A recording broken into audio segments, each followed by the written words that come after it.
everyone, welcome back to Girl Genius Magazine's YouTube. My name's Ashi, and today we're going to be talking about something that I think all of us go through, which is imposter syndrome. So imposter syndrome, basically, I think all of us, like I said earlier, have experienced such feelings, and it's a feeling of feeling unworthy, undeserving of your accomplishments and your achievements. Whether that be telling yourself that the reason you got something is luck and not recognizing your hard work, or telling yourself that you don't deserve that award. Both of those are just small examples of what imposter syndrome might lead you to believe. So I think the first thing I wanted to talk about is there is an increasing trend of imposter syndrome, especially in STEAM. So when we look at a study with nearly 14,000 participants, we see that over 44% feel like they do experience imposter syndrome. 33% they feel like they experience it nearly all the time, and 8% have such intense feelings of imposter syndrome. And the study, they took data from 1960 and they compared it to now, and there is a massive increase. And so of course we can think about competition, increasing competition in this world, but I think one thing I want to emphasize is that you are not alone. Clearly, a lot of people experience this, a lot of people go through the same emotions, and it's important to find that community. I think I say this all the time, but it's important to find a community that supports you and supports your accomplishments and your achievements. So finding those people who will be the ones to tell you, you know what, it wasn't luck, it was because you worked hard, and it was because, for example, in school you studied, is very important.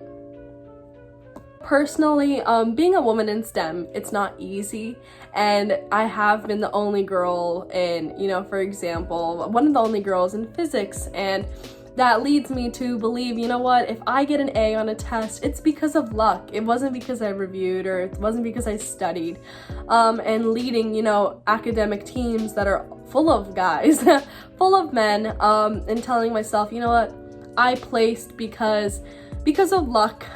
I tell myself I get everything because of luck, and I don't recognize the hard work and, the preparation that I put into something when I do get those successes. And, this happens all the time. So imposter syndrome, when I am talked over in class, or when people don't agree with me or believe me because I am one of the only girls in the group, I'm like, you know what? Yeah, like, why would you believe me? Everything happens because of luck. Like, I don't know anything. Feeling like I am not deserving of my successes. It's very, very big in, academia, and believing that you don't deserve your achievements. Imposter syndrome can happen for so many reasons. So one of them is self-doubt, just doubting our own abilities and our skills, talents, and also we have a lot of expectations. So whether we're trying to live up to our own or someone else's, we're constantly, setting ourselves for these challenging goals. And when we fail, or when we don't perform as well as we thought, we feel like we don't, have that skill. We don't have that talent or that knowledge to do what we actually set out to do. And so for some people, imposter syndrome can hinder their successes. For others, it translates to anxiety, and it translates to something where it's hard to take on any new things because you're afraid of failure, or you feel like you're not enough. So today I wanted to talk about 4 ways that we can deal with imposter syndrome and actually continue moving forward with our goals and not letting it, stop us from achieving more. So number 1, kind of weird, but be kind to yourself. I think this is really important. Sometimes we expect, or we tell ourselves, you know what, we have to be knowledgeable on everything. We have to be an expert. We have to know exactly what we're doing going into a challenge, but that's not the case, and it won't be the case. Negative talk can be really damaging to our self-esteem. It can lead to self-doubt again, and it can heavily influence our stress and anxiety levels. So being kind to yourself just means, be nicer to yourself. Talk to yourself in a kind manner. Be positive. It's like, don't tell yourself that you can't do something or it was just luck. For example, I know for like in school, when someone praises you, or whether it's at your work, it's like someone praises you. Some of us have a hard time taking compliments, and we have a hard time, saying that, you know what, yeah, I did do that. Like, I did do that. So, allow yourself to take in that praise. Allow yourself to tell yourself that you did a great job. Take a break, whether that be, mentally preparing yourself for a challenge before you're heading in, or it's just taking a break from a conversation because it's tiring. So all in all, just be kinder to yourself. So number 2, track your successes. So one of the biggest things when you do experience imposter syndrome is you fail to understand that you did a lot for your successes. So for example, in school, it's like if we're in a group project and we get a good score and you're like, you know what, I didn't do anything. But you fail to recognize the hard work and the amount of work that you actually put in to produce the final product for your group. And remembering all the conversations and the dialogues you had in the group to actually make your product or your end goal.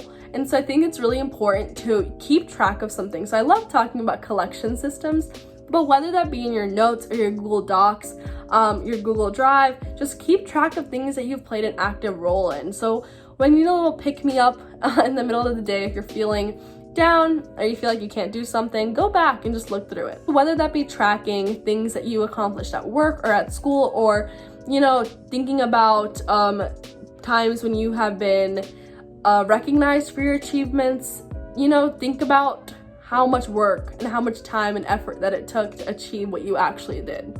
Number 3, embrace it. So this is weird, but it's very, very hard to wake up one day and say, you know what? Imposter syndrome cannot affect me. I am going to take on every opportunity and it's going to be amazing. No, like sometimes it's hard to let go of those feelings of self-doubt and let go of the feeling that you don't deserve your successes because you are a fraud. And so taking that as a sign of, you know what, I can pursue my goals, my dreams. I can persevere through any obstacles and accomplish what I want because of my talents and my unique skill set. And like I said, you're not alone. Like some people, this continues for years and years and years. It just doesn't end, but it continues to drive them to accomplish more. So use it as a way to fuel your achievements and motivate you to continue pursuing all the challenges that you want to take on. So number 4 is talking about it with someone. So if you are at work and you do feel, like you don't feel worthy of your achievements, talking to a mentor, or for example, your manager at work, your counselor at school, talking to someone to actually reflect on your feelings is very important. So sometimes people are able to provide you an objective point of view, right? So when I'm at school, for example, I'll tell someone, you know what, like, I didn't work hard for this test. I got an A, I didn't work hard. And then they're like, Ashi, what? Like, you've been studying forever. So making sure people, remind you of the effort that you put in for your successes, and it provides you something objective where it's like, you know what, I'm not biased. I'm not the one making these conclusions on my own. Someone else is telling me, someone else who knows me well. And also finding people who are similar to you. For example, it doesn't have to be someone who is your manager or your boss, but finding someone who goes through the same feelings can help you strategize and gain confidence. So for example, if you want to learn how to gain confidence in a male-dominated classroom, for me, I would talk to kids, talk to girls, talk to students who are in that same position, and actually reflect on how they think and how they process their emotions when in the same position that I am. By doing this, it allows us to grow and allows us to learn more and tackle our obstacles, tackle our challenges, and not feel like we don't deserve what we got. I say this almost every single video, but the Girl Genius community is here for you. We want you to know that you are so incredibly worthy. You are deserving of your achievements and you are deserving of your accomplishments. So I know right now is a very hard time for some seniors. With college apps and with internships and resumes, high school and college seniors are having a hard time because you're about to go through a very hard couple of months that is full of rejection and acceptances, but I think it's important to recognize the amount of work that you've put in. You've worked so hard in the past couple of years, and be sure to recognize your achievements and your sacrifices and suffering the past couple of years that have led you to this point. We encourage you to keep moving forward, tackle all of your challenges, be confident in your abilities because you have a unique skill set, you have talent, and you are gonna kill the game. You are gonna kill the game. Girl Genius Magazine is always here to support you, and we are looking forward to see all of your successes because you did work hard and you do deserve them. See you guys.